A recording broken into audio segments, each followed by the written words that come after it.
Hi friends, ఎలా ఉన్నారు? మీరు చూస్తుంది రాజమండ్రిలో రీసెంట్గా కట్టిన శివాలయం. గోదావరి గట్టు మీద ఉంటుంది ఇది. ఇదిగో శివుని డైరెక్ట్గా చూడండి. ఇక్కడ చాలా ప్రశాంతంగా ఉంటుంది.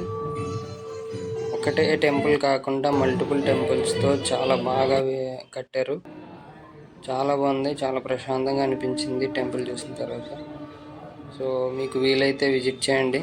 సోమవారం టైం చాలా బిజీగా ఉంటుంది టెంపుల్. నార్మల్ టైంలో ఖాళీగా ఉంటే చూడండి. చాలా చాలా బాగుంది టెంపుల్ అయితే. చుట్టుపక్కల ఎక్కడా లేదు. సో మొత్తం ఫుల్ వీడియో తీసి ఫుల్ వీడియో చేశాను ఈ టెంపుల్ మీద. సో అలా ఇది విజిట్ చేయండి. ఫ్లోర్ అంతా గ్రానైట్తో బాగా బిల్డ్ చేశారు. చాలా బాగా క్లీన్ అండ్ నీట్గా మెయింటైన్ చేస్తున్నారు. చాలా టెంపుల్స్ ఉన్నాయి లోపల. గోదావరి దగ్గరలో ఉంది. చాలా ప్రశాంతంగా, చాలా మంచి గాలి వేస్తుంది.